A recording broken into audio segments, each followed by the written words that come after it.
রাসূল সাল্লাল্লাহু আলাইহি ওয়াসাল্লাম বললেন যে মানুষ মারামারি করবে, ওয়াকসুরুল হারাজ, মারামারি বেশি হয়ে যাবে, দাঙ্গামা হাঙ্গামা বেশি হয়ে যাবে। বলতে বলতে বলছেন যে মানুষ বাপকে মারবে। যেমন বলেছেন বাপকে মারবে, তেমন সাহাবীগণ বলছেন লাইসা লাহুম উকুলুন, তাদের বিবেক বুদ্ধি থাকবে না। তারা কেন পিতাকে মারবে, কেন মাকে মারবে? তাদের বুদ্ধি বিবেক থাকবে না। এটা রাসূলের মুখের উপরে তাদের জিজ্ঞাসা। তখন আল্লাহ রাসূল বলছেন লা, না, বিবেক থাকবে না। তুনজাউ উকুল আকসারি জামান, ওই সময় প্রায় মানুষের বিবেক তুলে নেওয়া হবে, মানুষই হবে গরু ছাগলের মতো। চাঁদা আদায় করাই তার জন্য ভালো কাজ, চুরি করাই তার জন্য ভালো কাজ, মানুষের কাজ বন্ধ করাই তার জন্য ভালো কাজ। যেটা আপনি দেখতে পাচ্ছেন, আমি যে কথা বলছি তা আপনি নিজেই সাক্ষী, আপনার চোখে ঘটছে বা আপনি নিজেই করছেন। সম্মানিত দিনী ভাই বোন, আবু হুরায়রা রাদিয়াল্লাহু তাআলা আনহু বলেন রাসূল সাল্লাল্লাহু আলাইহি ওয়াসাল্লাম বলেছেন ইন্না মিন আসরাতিস সাআত আন ইরফাল ইলম, বিদ্যা উঠে যাবে। এখন যে পরিবেশ পরিস্থিতি দেখছেন বিদ্যা না থাকার কারণে, তো 20 বছর পূর্বে মিরপুরে যত শিক্ষিত ছিল এখন তার চেয়ে কম না বেশি? বেশি। তো আল্লাহ রাসূল কি মিথ্যা কথা বলেছেন? নাউযুবিল্লাহি মিন যালিক। তার মানে আপনি যাকে শিক্ষিত বলছেন আল্লাহ রাসূল তাকে শিক্ষিত বলেননি। আপনি যাকে শিক্ষিতা মেয়ে বলছেন ও শিক্ষিতা নয়। ও যদি শিক্ষিতা মেয়ে হয় তাহলে ও ঠুঁটে পেশাব পায়খানা লাগিয়ে ও কি করে ঘরে ও ঘরে ঘুরে আর আপনার ওই কি ওটাকে বলছে বিউটি পার্লারে যায়, আর এই বিল্ডিং এর 8 তলাতে যেখানে পুরুষ নাই, পুরুষ আর মহিলা একসাথে যে বসে থাকে, এই হোটেলে বসে একবার ওই হোটেলে বসে, যেগুলো রাত দিন দেখছেন এই যে পাশে হেঁটে বেড়াচ্ছে, কি বুঝাচ্ছেন আপনি? এরা শিক্ষিতা নয়, এরাই হচ্ছে বন্য, এরাই হচ্ছে বর্বর, এরাই হচ্ছে অসভ্য, এটাই হচ্ছে জাহেলিয়ত। এরা বন্য, এরা বর্বর, এরা অসভ্য, এর বাপ অশিক্ষিত আর জাতি অশিক্ষিত। নইলে রাস্তাঘাটে এমন কেন? এই ছেলে, দিন রাত তুমি দেখছে জবাব দিতে হবে তোমাকে। তুমি নিজেকে শিক্ষিতা মনে শিক্ষিত বলে মনে করছো, তোমার বোনকে তুমি শিক্ষিতা বলছো, আমি বলিনি। তোমার বাপ তোমার বোনকে শিক্ষিতা বলছে। শিক্ষিতা কাকে বলে? রাসূল সাল্লাল্লাহু আলাইহি ওয়াসাল্লাম বলছেন কে যদি 2টা মেয়ের লালন পালন করে, আমি মুহাম্মদ সাল্লাল্লাহু আলাইহি ওয়াসাল্লাম আর সেই বাপ জান্নাতে একসাথে থাকবো। 2টা মেয়ের লালন পালন মানে, 2টা মেয়ের লালন পালন মানে কি? এক, আল্লামাহুন্না, তাকে বিদ্যা শিখিয়ে দিল, ও আদাবাহুন্না, তাকে শিষ্টাচার শিখিয়ে দিল, ও আহসানা ইলাইহিন্না, তার সাথে ভালো আচরণ করলো, ও জাওয়াজাহুন্না, তার বিবাহ শাদী দিয়ে দিল। সেই বাপার আমি জান্নাতে একসাথে এভাবে থাকবো। তো বলো তুমি, এই যে তোমার বনে ঠুঁটে লাগা আছে, কি এটা কি শিষ্টাচার বেটা? তোমার বোনের কপালে টিপ আছে, এটা কি শিষ্টাচার? তোমার বোনের নখটা বড় আছে, এটা কি শিষ্টাচার? পতিতালয়ের মেয়েদের নখ বড় থাকে, নখে নেইল পালিশ থাকে। ইহুদি খ্রিস্টানদের পতিতালয়ের মেয়েদের নখে নেইল পালিশ থাকে, নখ বড় থাকে। বলো তোমার বোনের নখ বড় আছে, এ কি শিষ্টাচার? শিষ্টাচার কাকে বলে? শিষ্টাচার কি জিনিস? ভুল হিসাব তুমি বুঝতে ভুল করেছ। মুহাম্মদ সাল্লাল্লাহু আলাইহি ওয়াসাল্লাম শিষ্টাচার কাকে বলেছেন? তিনি বলেন মেয়েকে বিদ্যা শিখিয়ে দিল, মেয়েকে শিষ্টাচার শিখিয়ে দিল, মেয়ের সাথে ভালো আচরণ করলো, মেয়ের বিবাহ দিয়ে দিল, সে ব্যক্তি আর আমি মুহাম্মদ সাল্লাল্লাহু আলাইহি ওয়াসাল্লাম জান্নাতে একসাথে থাকবো। দাঁত ছিলে চিকন করেছে, এটা কোন শিষ্টাচার? ভুরু তুলে চিকন করেছে, এটা কোন শিষ্টাচার? কপালে টিপ দিয়েছে, এটা কোন শিষ্টাচার? ভ্যানিটি ব্যাগ গায়ে দিয়ে হাতে দিয়ে ল্যাংটা পোশাক পরে রাস্তাঘাটে ঘুরছে, এটা কোন শিষ্টাচার? আল্লাহ রাসূল বলছেন 3 শ্রেণীর মানুষ জান্নাতে যাবে না, 3 শ্রেণীর মানুষ জান্নাতে যাবে না। একবার বলছেন কখনো যাবে না।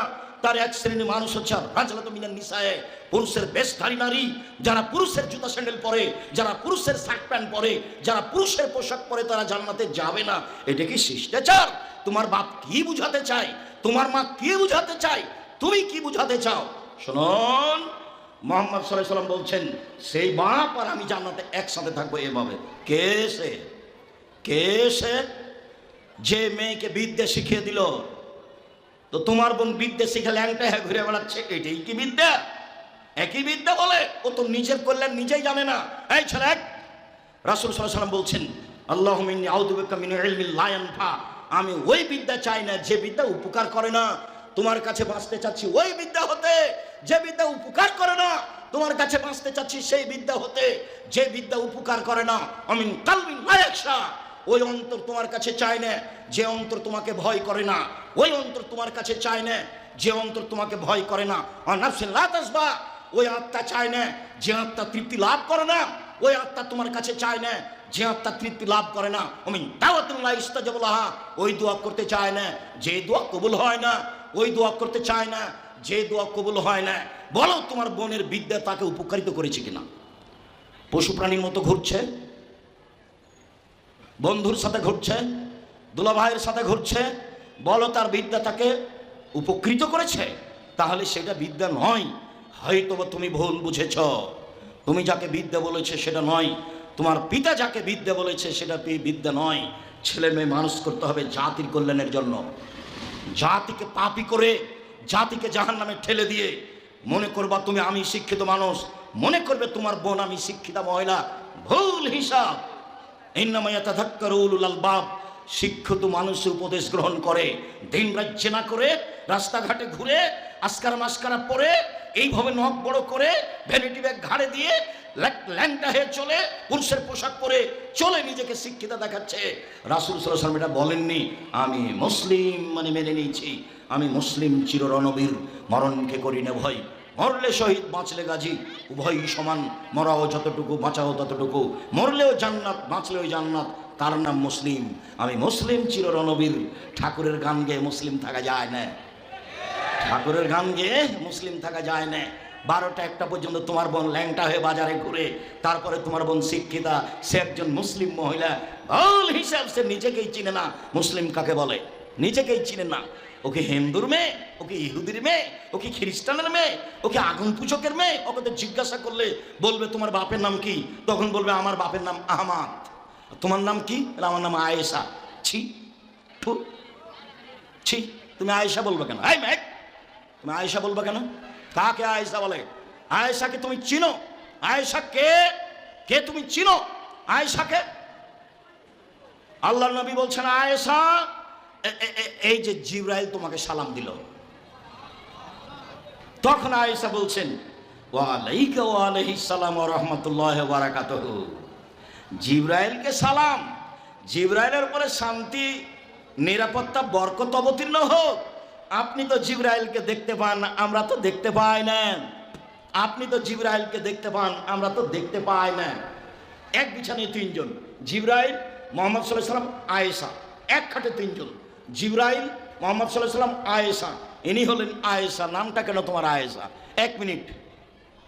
আয়েশা রাদিয়াল্লাহু তাআলা আনহা বলেন আমার স্বামীর কবর হলো আমার ঘরে। বলতে পারেন আয়েশার স্বামীর নাম কি? আয়েশার স্বামীর নাম আপনারা জানেন? আয়েশা রাদিয়াল্লাহু তাআলা আনহার স্বামীর নাম হচ্ছে মুহাম্মদ সাল্লাল্লাহু আলাইহি সাল্লাম। আমাদের নবী হচ্ছেন আয়েশা রাদিয়াল্লাহু তাআলা আনহার স্বামী। তা আয়েশা রাদিয়াল্লাহু তাআলা আনহা বলেন আমার ঘরে হলো আমার স্বামীর কবর।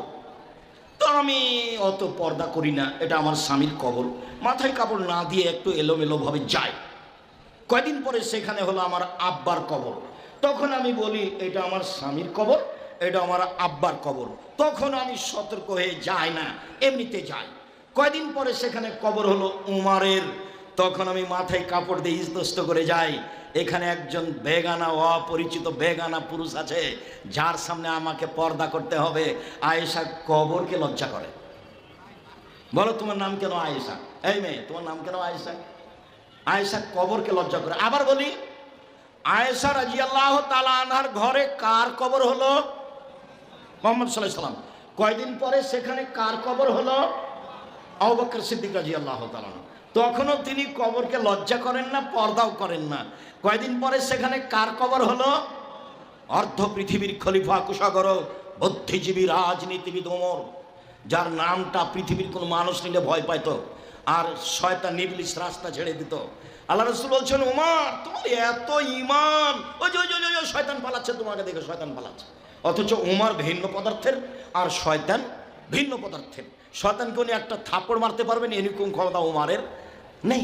ওমর রাদিয়াল্লাহু তাআলা এরকম কোনো ক্ষমতা রাখেন না, কিন্তু তার ঈমানি দাপট এত বেশি যে তার ঈমানি দাপটে শয়তান রাস্তা ছেড়ে দেয়। এই কথা মুহাম্মদ সাল্লাল্লাহু আলাইহি ওয়াসাল্লাম বলছেন। এই অর্ধ পৃথিবীর খলিফা, কুশাগর, বুদ্ধিজীবী, রাজনীতিবিদ ওমর, যার ঈমানের দাপটে শয়তান পালিয়ে যায়, তার কবরটা হলো। তখন আয়েশা বলছেন আমি কবরকে লজ্জা করি। তুমি নিজেকে আয়েশার নাম রেখেছো কেন? তোমার বাপ ভুল করেছে, তোমার মা ভুল করেছে, ভুল করেনি, ঠিক করেছে। তুমি ভুল বুঝেছো, তোমার মা ভুল বুঝেছে। তোমার মা মেয়ে মানুষ করতে পারেনি। মেয়েকে কিভাবে মানুষ করতে হবে এটা তোমার মায়ের জানা নাই।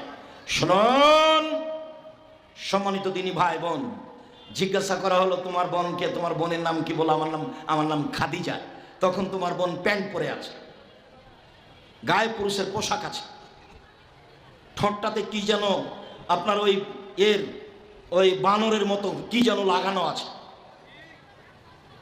তারপরে ভুরু তলে চিকন করা আছে, তারপরে ল্যাংটা গায়ে পোশাক আছে, তারপরে একটা ভ্যানিটি ব্যাগ আছে, তারপরে অশোভনীয় জুতা স্যান্ডেল আছে পরনে। এই ছেলে থামক, কি বুঝাতে চাচ্ছ? আমি আব্দুর রাজ্জাক বিন ইউসুফ। তোমাকে দেখে হিসাব করে কথা বলতে হবে। এরকম দিন আমার একদিন জীবনে পার হয়নি। তোমার যদি জানা না থাকে তাহলে তুমি জেনে রাখো আমি আব্দুর রাজ্জাক বিন ইউসুফ। জাতির সামনে কোনোদিন আমাকে মাথা নত করা লাগেনি। আমি বলেছি ঠাকুরের গান চলবে না, একবারে সেই কাল থেকে বলে আসছি। ঠাকুরকে বলেছি ওর বাবার আকাশ, ওর বাপের জমি। আমি বলবো কেন? আরে তুমি বলো, আমি বলবো কেন? আমি বলি না, আমার ছেলে বলে না, আমার মেয়ে বলে না। আমি প্রাণপণে চেষ্টা করি পরিবারকে রক্ষা করার। আপনি কি বুঝাতে চান? এই ছেলে তোমার বোনের নাম খাদিজা কেন? দেখবা খাদিজা কাকে বলে? এক মিনিট এদিকে দেখ।